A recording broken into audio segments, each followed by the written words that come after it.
the topic that we've got is, how hard can it be to create a co-op? And is there anybody here who's tried to create a co-op? Yes? How easy or difficult is it to find it? So. It's, well, you have to get used to all the legal framework, and we have 50 to 60 artists, so you have to, that's a challenge. You have to learn, or all people have to learn to get from an individual with competition and envy in between artists. That sounds like culture community. rather than yeah, law yeah. there. So it's a cultural shift as well. I think might be a good way to start if everybody just says who they are. Is that fair enough? Sure. And then we're each going to do sort of 5 to 10 minutes. I think we've been told about 7 minutes each. We've each got a story to tell you.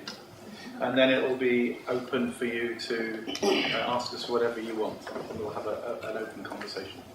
So my name's Rory Ridley-Duff. I think you saw me probably this morning talking on the platform. I'm going to speak to you about the legal models offered by the Fair Shares Association. But my day job, I'm a lecturer at Sheffield Business School. So I'm Sean Dagan-Wood. I'm Editor-in-Chief of Positive News, which is a magazine and online news website. And we became a cooperative about a year and a half ago. So I'm going to talk to you about that process and the journey we went on. Hi everyone, I'm Solange de Mesmaeker from Belgium, from SMART.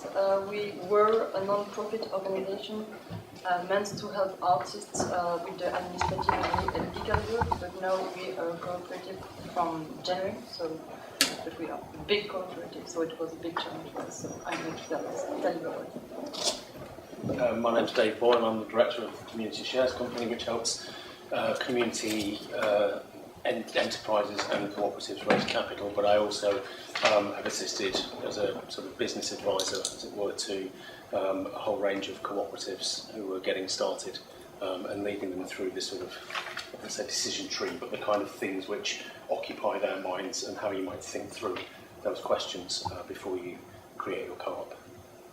Okay. Right, I shall go first. I'm the only one using technology, so there's no death by PowerPoint. I've only got 3 slides, and then I want to show you something. But I guess I'm going to be guilty of making this look deceptively easy. But I want to show you that the actual creation of a set of rules for a co-op, or for a cooperative company, or a cooperative association, or a cooperative partnership, can be relatively painless if you use some new technology. I mentioned. Some of you might have encountered the Fair Shares model. We are specialists in a very narrow area, which is multi-stakeholder cooperation. So we believe that every enterprise needs its founders, its workforce, its users, and its investment community or its support community, and that we should, as a matter of principle, enfranchise them all as members and allow them to make decisions in groups as well as together in a general assembly. So that's the basic nature of the model, that every one of your founders, leaders, and users has a chance to become a member. They could also become investors, but you might also open up a little bit of equity to external investors in some of the legal models. Now that 4-stakeholder thinking is something that we're trying to apply across different legal forms. So there are bona fide co-ops, that we call bona fide co-ops in the UK, and then there are other legal forms like partnerships, associations, and companies that Co-ops UK would probably recognise as a co-op if you followed the co-op principles. So that's what the Fair Shares, that's the essence of the Fair Shares model. And what I then want to show you is that we've been working on new technology, online technology, to enable people to develop rules. I'm going to show you something that we imagine would be best in the hands of the... Yes, I'm going to write that down.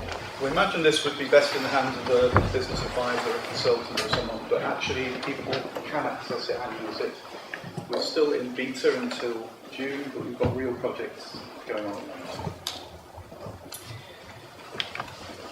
So at fairshares.coop you can access this page which gives you access to a new rules generator. I go to there and then go to the page.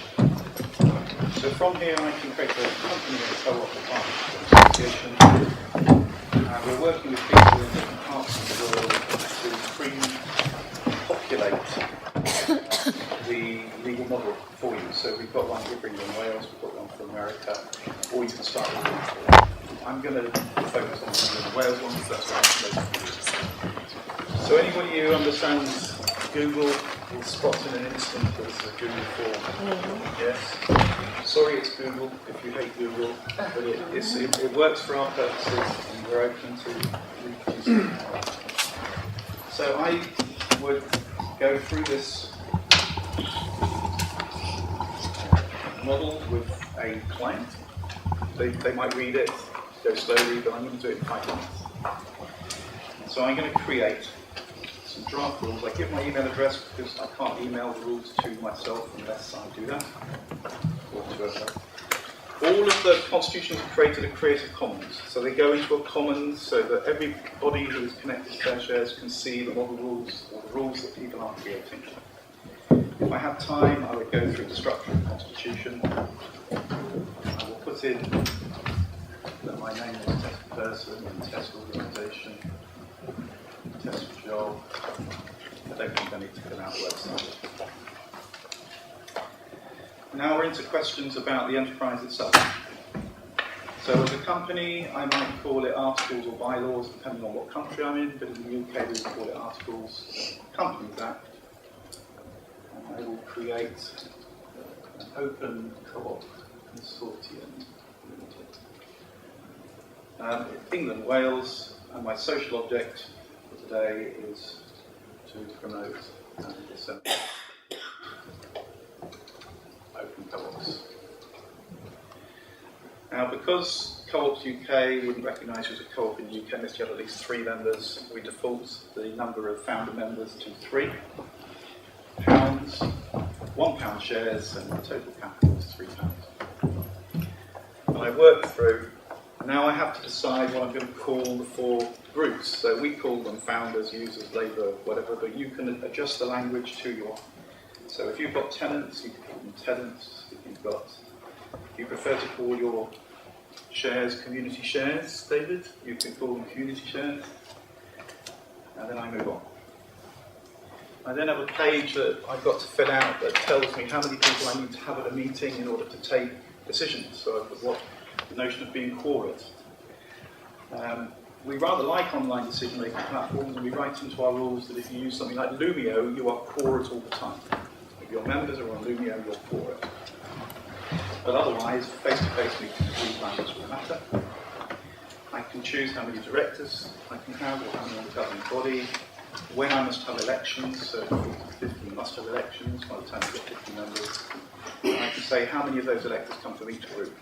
So we're only dealing with multi-stakeholder co-ops here. So I will accept all the default values there. Then we take a nice bit of thinking from Mondragon on solidarity. That the best paid person must never earn more than 3 times the bottom paid person. And to widen that, you need to take a vote of your workforce, only your workforce. You can start at different levels because we found in practice that companies are existing and converting, they might want to start at a different level and fix it there.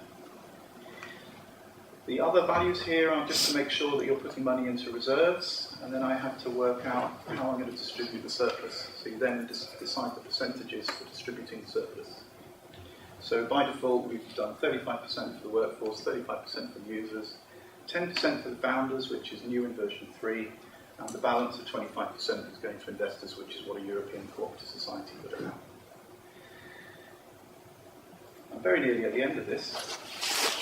Last thing I can put into the form is, if there's a dispute between your management group and your workforce, how are you going to resolve it if you can't resolve it internally? We write in that you go to ACAS, but you could choose a body. If it's between members, then we go to Co-ops UK, or whatever body you put into your list. So if you're in another country, you would have other bodies that you would write in here. One more page. So then, this is the business model. You can get a PDF for free, or you can pay for somebody to read through your rules, or you can be referred to a consultant. Yeah? You can use this as a trial, for draft, or for final. So hopefully we're covering all bases. And having done all that, I can submit it. So that now goes off into the internet ether. It creates a PDF and it creates a Google document that you can edit. And we're happy to send the PDF to you for free. And from July the 1st, you would have to pay for the Google Doc, but if anybody used it before then, we would send you the Google Doc for free for the next 6 months. So what happens behind the scenes here? Well, here is the page. So I have created a set of rules. Yeah. It has my name on it, test person, test job, test organisation. The copyright, my name goes onto the copyright too. So we recognise the people who created the system need to be recognised, but also the person who fills out the form and creates the configuration becomes a joint copyright holder. But it's Creative Commons. And here are your rules. So these are the sections of the rules that were outlined at the beginning. And I just should go into Google Drive and I say forward a copy, or I say share with whoever. So in practice, we're using this as people at this conference who we're currently collaborating with. They've created the rules. We're now jointly editing those rules until they're happy and they can incorporate. But with these rules in England, you just need your £40, fill out your INO1 form and tick the bespoke rules box. You go to the post box with your memorandum of association as well, post it to Companies House, and within a few days you would have a cooperative, multi-stakeholder cooperative company. That's my presentation. So I've not got a presentation. I'm just going to sort of throw out the kind of questions which sort of sit behind. I think that's a sensationally useful tool that Rory's developed with his colleagues. But you'll notice some of the questions, whilst they might be easy to click a button, behind each click is a discussion which might take days, hours, weeks, and it might never be resolved. So what are some of the kind of principal questions which lie at the heart of when you're trying to form a cooperative? Potentially it's a gang. Who's in your gang and why? What's the point of the gang? What are you here to do? Is it to achieve social change? Is it to increase the economic wealth of the participants in the cooperative? Is it a bit of both? But you need to start with a bunch of people and you draw a line around them to some extent.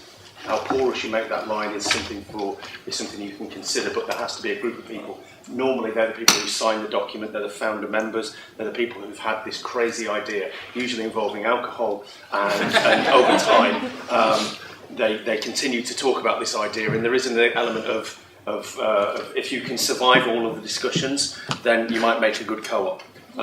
It's said that co-ops take longer to start, and many groups fall away from never getting to the start line. But those discussions, and I'm going to keep using the metaphors of human relationships, you will detect a degree of heteronormativity in those discussions. But essentially, the more chat you have with somebody before you decide to spend the rest of your life with them, probably the stronger the relationship will be, because you've worked out what do we both think about whether children should go to private school or not. If you don't have this discussion at the start, basically it's going to really screw you when you actually have to have that discussion in anger in the real world. So you need to think through the kind of do we like each other that much, or should we just be casual? And why are we getting together? Are we good? Because we're going to be exclusive. To some extent, we're going to stop doing things with other people and start doing things with just us. And that involves a sacrifice, it involves a measure of solidarity. So you have to be clear that these are the people I want to actually get exclusive with, forsaking all others, as the religious language would have it. Why would you join the gang? What do you get from being in the gang? A cooperative is about sharing of power and equitable distribution of economic reward. So what power do you actually get in your cooperative as a member?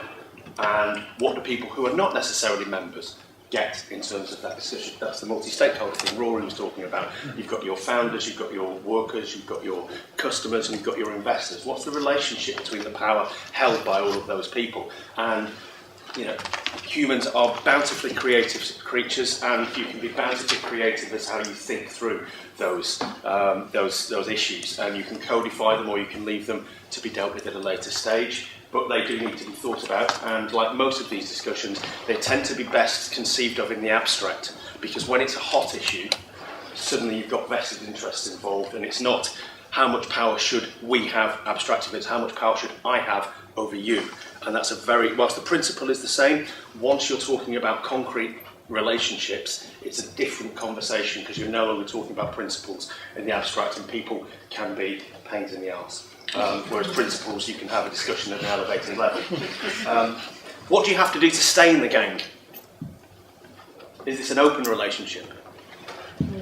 Or are we committing ourselves to be exclusive with each other? And what happens if you don't do that? If it's a freelance-based organisation, how much work can you do for other people and not bring it to the rest of the cooperative to share in the benefits of what labour what work you're bringing to the collective? On that one about what you get, the other big one obviously is about profit distribution. Is it an equal pay co-op if it's a worker-based co-op? Does everybody get paid the same almost on a piecework basis and you have an hourly rate across the cooperative, or are there salary differentials? Is it you get essentially a share of what work you bring to the collective, or does it all go into a pot to be distributed equally? How do you reward the work which is done, essentially the grooming work, the meetings, the administration? Somebody's going to do that, and whilst that person's doing that, they're not doing the other stuff, which is actually what you came together to achieve. So how are you going to reward that person who's essentially taking on administrative work, not doing the economic benefit work, but it's still important? How are you going to reward that? Again, once you've got some principles in, you can codify those, you can come up with systems, but you need to have an idea about what those principles are. How do you get into the gang after it's all started? You're working with somebody, you've been working with them quite a bit, and you think actually it's unfair. Principle of cooperative organisation is that it's open and voluntary membership, so somebody who's generating wealth for the enterprise should be invited to be part of the gang. But what's your qualificatory hurdle? How much time do they have to work? Do you have to pass essentially a vote? Until your face fits, you don't get to be a member of the co-op. Once you're in. Or is it a case that it's an automatic thing where if you've done a certain amount of work for the cooperative, you automatically become a member because that's the policy of the cooperative? So how do you get into the gang? And also the nasty side of life, how do we kick you out if you turn out to be a completely egregious scumbag? It's a big issue because those people may have economic rewards which they have banked up inside the organisation. So it's not just saying, sling your up, mate. It's also a way of saying, how do we recompense you for the work which you've been putting a lot of sweat equity in, you've not been paid because you're building the enterprise as a collective endeavour, and now we want to exclude you. So how do we exclude you, and what happens when we do? Then the other factor, you've got all of those principles which are sort of your guiding, because a cooperative is ultimately built on membership. Membership is at the heart of it, how you be one, how you get to be one, how you cease to be one, and how it works when you are one. And that's 90% of it.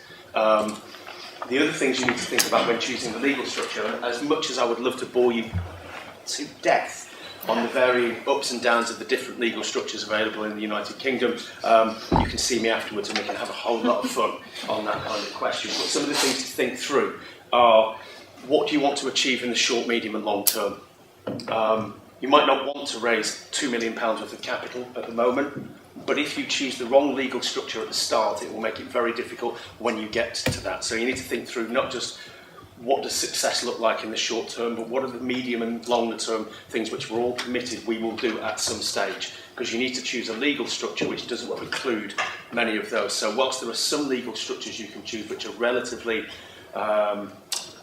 you can translate into and convert into other forms, many of them have a degree of permanence. So you can choose quickly and repent at leisure and then think, well, we completely chose the wrong form. So you need to think through what would you like to do in the future, and therefore a legal form might be better if it keeps your options open for that future iteration. What do you want to, so think about what's ruled out by the legal structure you choose, and this is usually to do with things like raising capital is probably the biggest factor, but also things like an LLP, for example, is a really agile way to create an organisation, but it does have some issues once you get to a certain scale, and if you want to grow to a co-op of 500 people, might not be as good. If it's just 4 of you and it's going to be small and perfectly formed forever and a day, LLP could work absolutely fine under those circumstances. So for those not in the UK, that's a partnership. Sorry, yes. What I know about European legal forms could be put on the back of, well, not even on the back of this, it's quite small, because like all good British people, I know nothing of other countries. 2 minutes, Dave? So how do you reward people? What's the endeavour which people have to put in? If somebody's in a freelance co-op and they're just not pulling the weight, do they just fall off? or do they actually have to be voted out? These are all the core questions you really need to think through, and there are lots of models available which to some extent are, here's one we made earlier, the Delia Smith kind of cookery show programme. Again, sorry, cultural reference from the UK, I do apologise. But a lot of these models, they kind of promise to make this process a little painless. And they do, but it really is worth thinking through all of these issues before you start, because the time you save at the start by shortcutting, by using some templates which seem fine, those templates have been written for people who are not you. They've been written for an abstract person, but that abstract person doesn't actually join a co-op, you do. And your friends do, and your colleagues do, and those issues might not work for you in terms of how those templates are configured. Final things to say is there is help within the UK you could possibly access. There's a thing called The Hive. They've got a stand in the Great Hall. They provide workshops around the UK for people to come and learn about the wonderful history, a small part history, of the cooperative movement in the UK. But it's important to understand the philosophical and political basis of cooperative organisation. It is a heterodox form of enterprise set against investor-owned capitalist organisations, and that sort of suffuses everything which happens in the cooperative world, and it's important to understand that. But they can provide a workshop where you can go with your fellow potential cooperators and learn about all of these things in much more detail, and then following on from that you could even apply for a small bit of support for somebody much better than me to come and sit with you and work through some of these issues. But I'll say no more, but if anybody wants to know about the differences between the various legal structures, bring it on. I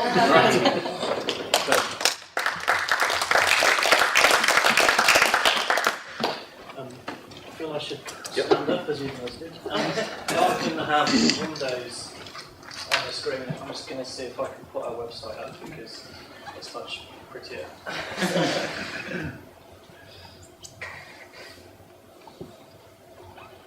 It's also a chance for me to remind you of our URL, which is positive.news, which I hope you'll all take a look at.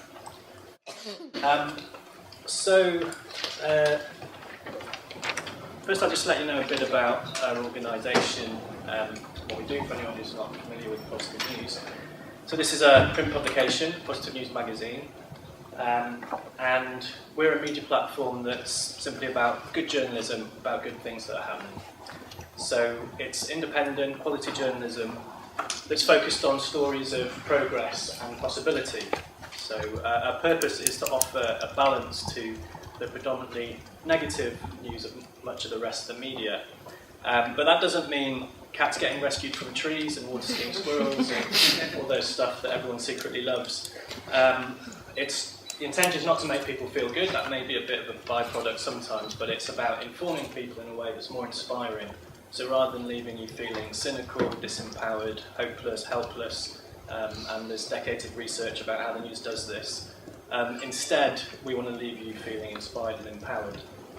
So it's about tackling socially relevant issues, but coming at them from a lens of what's been done about those problems. And the organisation's been going 23 years. I've been involved about 8 years. And a few years back, we were in a financial crisis, and the old business model that the organisation had wasn't working.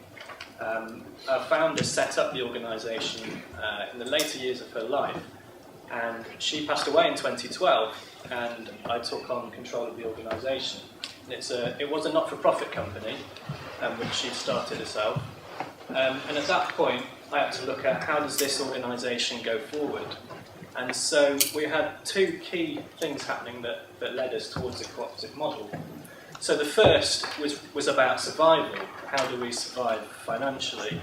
And then at the same time it was about, after we get to survive, how do we grow? And how do we realise the full potential of this organisation, which was seeing increasing interest in it as people increasingly started to look for other forms of news, other voices, other ways of seeing the world, which is continuing to happen now, to the point where the industry is now getting really interested in our approach. So we saw the potential, and at the same time we had to change because the financial model wasn't working. And this is in the context of an industry, the media industry, which was in crisis as a whole. Digital had totally disrupted the industry, destroyed the advertising-backed business model. So we thought, right, we've got to innovate. How are we going to do it? And what I recognised was that the greatest asset that we had was the support of our community of readers, who absolutely loved what we did and were really passionate about what we were doing. And having taken control of the organisation, after that was passed to me by the founder, I felt I was just stewarding it. So I thought this really belongs to the people that it's there to serve, which coincidentally I think is also is the case for all media, that it should be there to serve the readership. So we recognised that as well as doing the kind of journalism we were doing, what we call constructive journalism, there was an opportunity to create a new model for a media organisation that wasn't just about doing the journalism better, but was also about a whole business model, ownership model, that was more purpose-driven. So it made a lot of sense for us, and I enlisted the help of Dave, which I'd highly recommend to anybody who's setting up a co-op, and we have an incredible amount of sometimes alcohol-fueled conversations about legal structures, and I never thought I'd end up finding legal structures so fascinating and exciting, but I did, and I still do, so the journey of becoming a co-op is actually really exciting. So what we did to get to the most exciting bit is we ran a community share offer and created a community benefit society. So we gave all our readers and our journalists the opportunity to buy shares in a new cooperative. With the most important thing we had to do was raise capital at that point in time. But we'd actually, Dave and I, spent a long time planning the structure, which I think was time very well spent. Even though it's probably gave Dave a lot of headaches. But it meant that we found something that I think is going to work for the long term. It's a point that Dave made that I think is really important. Because we wanted to, at the same time as raising capital and getting our readers involved, we wanted to protect their editorial independence. So we set up a community benefit society, which now owns the not-for-profit company that we started with. So all the editorial operations take place within the company, where we have editorial independence. But that company is accountable to the cooperative, the Community Benefit Society, which is owned by our readers. So our readers protect the values, which is in the form of a charter, which sets out our editorial principles. And that cooperative holds the company to account and sticking to those principles. So our readers don't get involved in the day-to-day decisions about what we publish, but it has to be done to the values that they protect. So we did a community share offer, and we marketed that through a crowdfunding campaign. And we're in fact the first media organisation to sell community shares through crowdfunding at a global scale.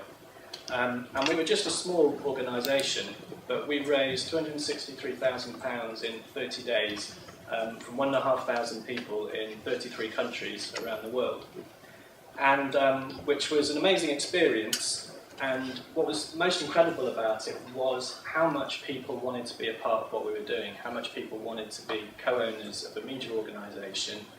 And part of that was about supporting our journalism and our vision for a more balanced and constructive media. And part of that was also about owning their media, because obviously the media is so influential in our world, and there's clearly some huge issues around ownership and influence, which are only getting worse as more and more media, the ownership of more and more media becomes concentrated into fewer and fewer hands. Now with the capital that we raised, we rebranded the organisation, relaunched our print publication, which used to be on newspaper format, launched a new website, and with that foundation, we're now starting to look at how do we involve our readership more, how do we really make that co-op meaningful, and that's one of our priorities for this year. So we're really just at the start of that journey of really seeing what we can do with our readers brought much more closely to the heart of what we're doing. Thank you.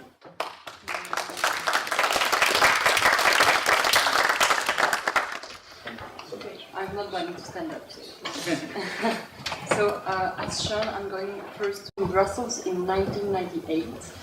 The goal was first to really help the artistic community to have insurances and to help them with all the administrative work and so on. So, the principle is that we take 6.5% on each contract to build a mutualized pact of services, like juridical advice, co-working spaces and so on.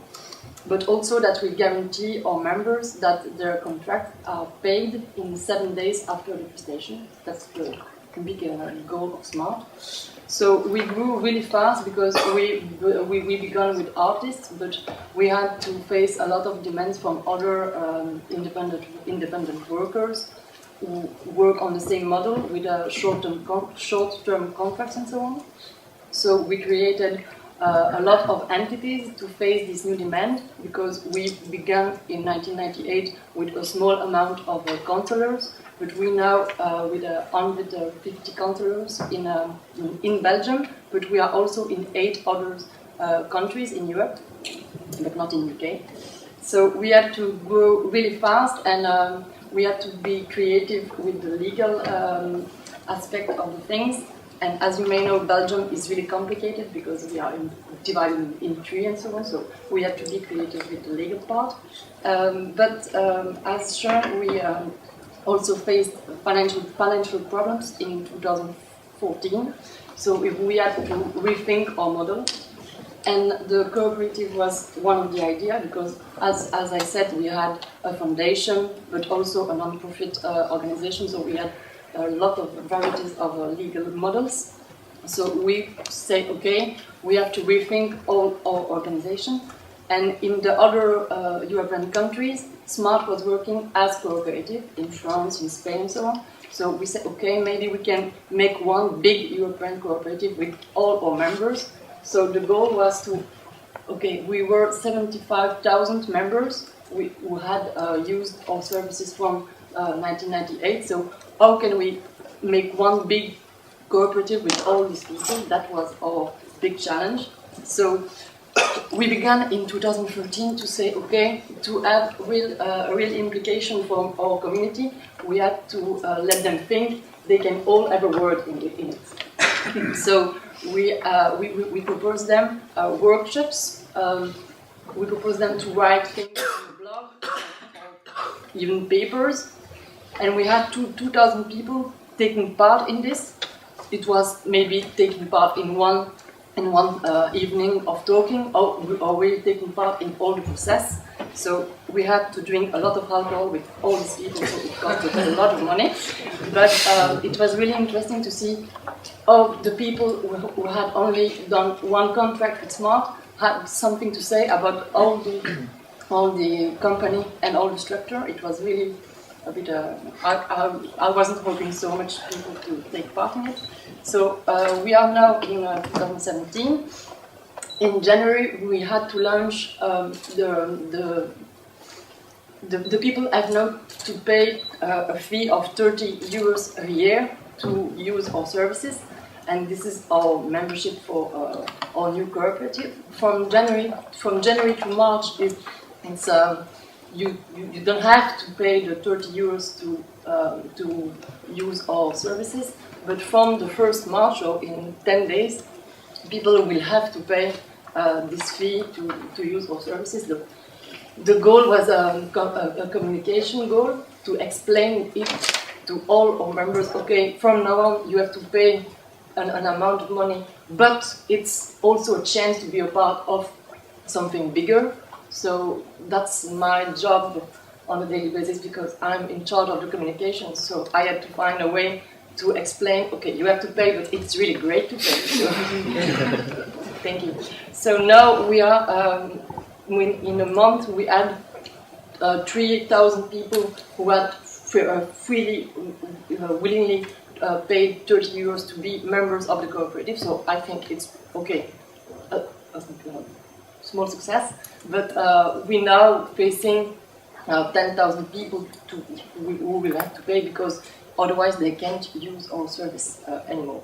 So we are hoping that it's going to go on, but our difficulty was maybe not really is not really fit with your difficulties, maybe because we had to build a cooperative who had already members, but we had to make them think together, and that was a big challenge. Okay, that's great.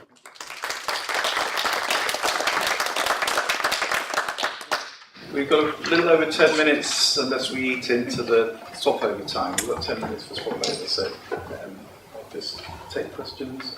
I don't mind if people want to just say things rather than ask questions. If you want to answer somebody who said something, fine. So you can throw it in the air or you can ask.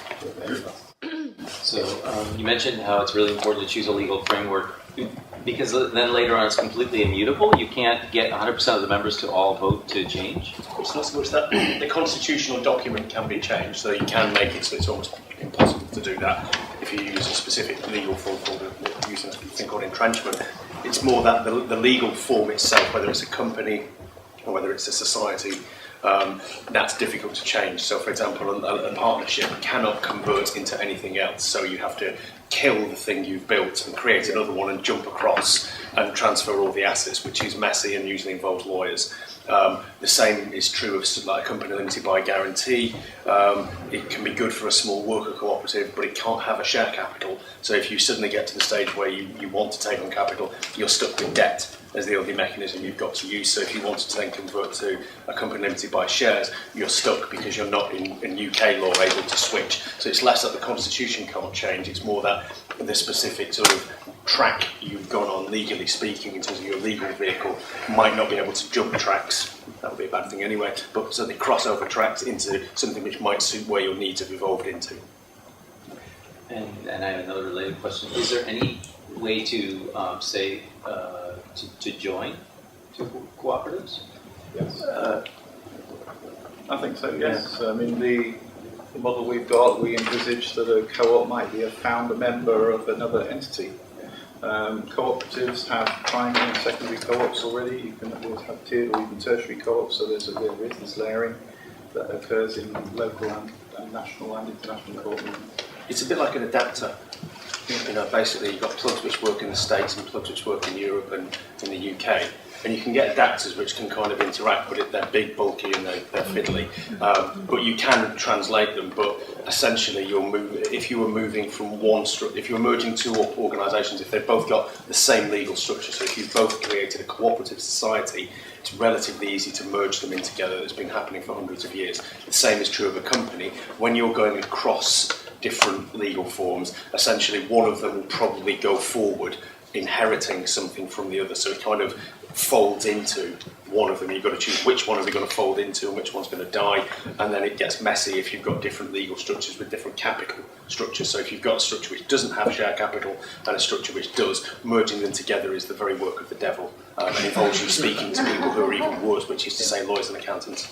Is it fair to say too, just to add to that the one thing that's really inflexible is a charity? Because if you once you have a charity, you always have a charity. You can't convert that to anything. So it's going to be watch out. And just on that point, people love charities because they think tax breaks, no paying tax, fantastic. Gift aid, fantastic. But with any liability structure, you are given limited liability structures were seen as probably the most evil thing humanity had ever created around about 1850.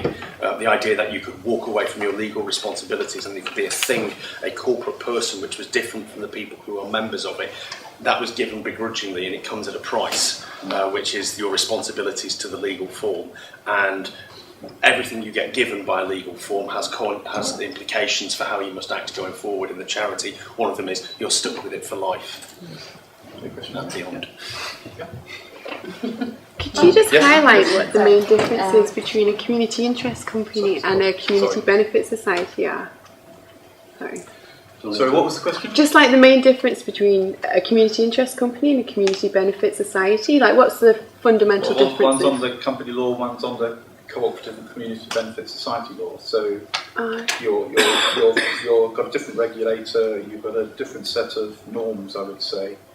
What we've found is for example, you can do more or less the same things, but you are stuck with certain characteristics of your shares if you go for a co-op model. You can do more with your shares if you're a company model. Is there anything anybody would want to add to that?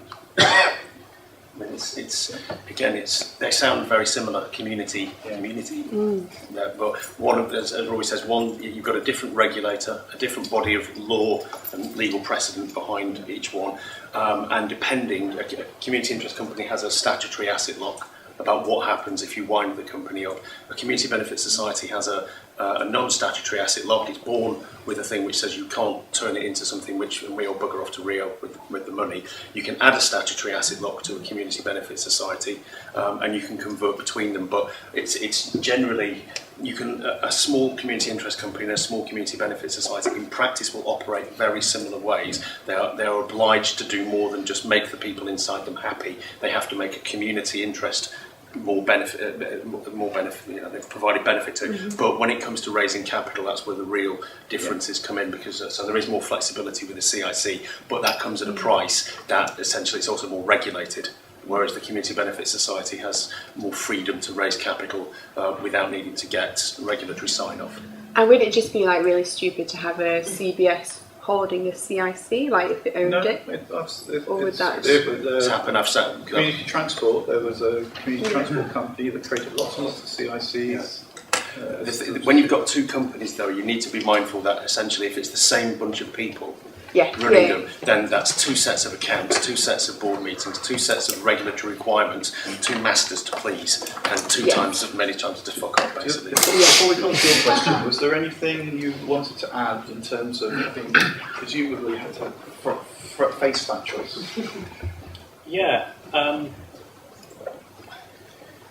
There's a lot of options. I think we came from a position where we already had a company limited by guarantee, and we wanted to have that separation between the ownership and the finance and the trading, the day-to-day operations.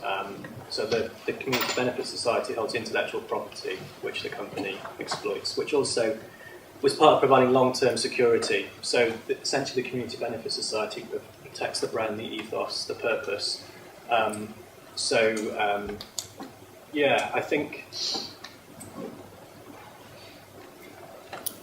I think it's really important at the start to be clear on why you're doing what you're doing, first of all, and for everything to follow from that, because there are a lot of options and a lot of nuance in the different options.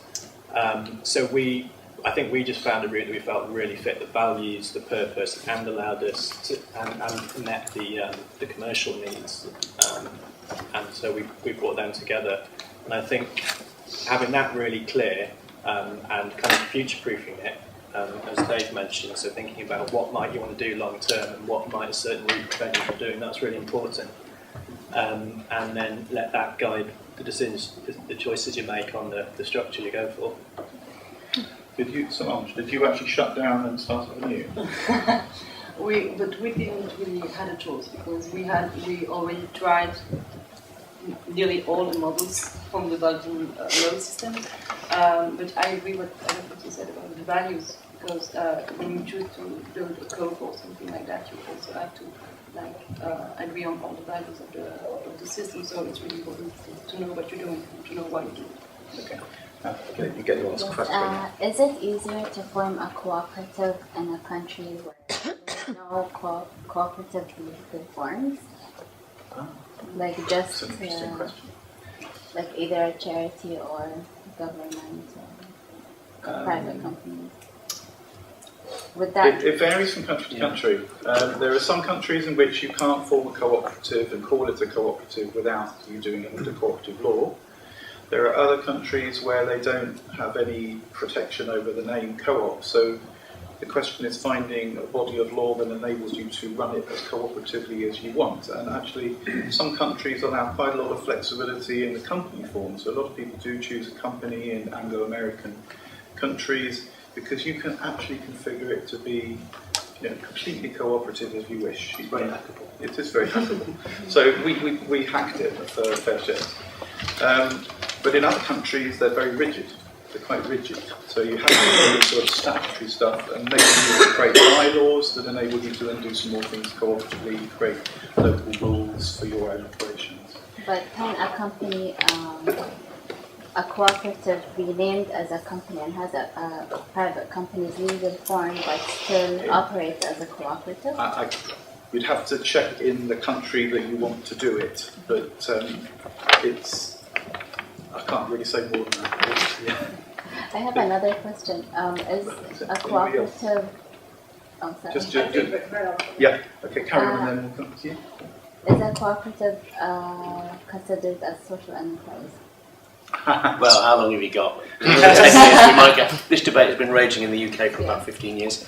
The original social enterprises were Italian social care co-ops. Yes. So in Italy, absolutely. In Britain, some people would say yeah. The history of the social enterprise movement is closely tied to the co-op movement. I was a member of one of many co-ops that formed Social Enterprise London, that then formed the Social Enterprise Coalition. But 10 years on, the rest of the wider social economy got well entrenched in the language, and they began to take over the sort of debates and the institutions. So that marginalised the original co-op heritage. But there's an established history in this country for co-op. It's different in America, I would say. Yeah. You used the analogy like the making important decisions. You have to have those conversations right at the start. That you used the like private school analogy. But there are times where over time people do change their opinions on that stuff, on exactly that stuff actually. But is that the constitution thing that you mentioned, where you've got the legal thing, you've got the constitution, where how do you respond to those sort of changes, but don't respond too quickly? I mean, it's the kind of thing, your constitution shouldn't change that much, and one of the things to think through is make this document essentially able to enable what you'd like and constrain what you don't want to happen. So stop the bad stuff but enable the good stuff. It's a spectrum. Too much flexibility and you can decide to sack everybody and make yourself the autocrat. Too much constraint and you can't evolve to the changing needs of your enterprise. So it is a balance, and with all of these things, everybody wishes somebody could just give them something and say, use that and you'll be tickety-boo. It doesn't ever happen. It's always a balance of probabilities. In some cases, it might feel like you're choosing the least worst option for your circumstances, but least worst is good because it's better than nothing fits at all. We can't do it. This could work. Is that's got something going for it. It could work. The reason why you need to have those discussions is that whilst your needs will change, if it turns out that what you thought was a friend was somebody who actually really loved the surplus value of labour and really wanted to be Philip Green, had a different approach to tax paying, different approach to labour remuneration, you need to find out if they're basically a bit of a git before you decide to, because those conversations you can evolve if you're working with people in a spirit of comradeship and an affinity of values, and not too much homogeneity, but a relative homogeneity of values. If there's too much discordance, at the moment the crisis hits, you'll just fly apart because you can't even agree what sport you should be playing. Another analogy, sorry, I'm sure. But at least there are different ways to play football, but if somebody thinks they're playing cricket instead or rugby, then you've got a major problem. So you need to find out, are we all actually wanting to play the same sport for a reasonably similar period of time? Yeah, my question is about positive news. That are there different classes of membership with different sets of responsibilities and rights? Yeah, so there's what we call community members, which are our readers, and then we have producer members, which are our journalists, and then we have supporter members, which are organisations. And we have they have different levels of influence, the three different share classes, which we set up because the readers were always going to be the biggest class, and the journalists were going to be much smaller, but we wanted to give them meaningful input. And then we also wanted to limit the influence of any commercial organisations that took part in the share offer, such as our advertisers or any supporting organisations. So if there's ever a dispute, then their influence is balanced in order to try to make it as fair as possible, so that the producers can have a say and can have some influence. Is that a multi-stakeholder co-op? Yes, sounds like it. Yep. Yeah. Is it Somerset model that was used? No, it was active co-op. UK wants to death. Yeah. Okay, I think we're going to have to call time there, but thank you very much.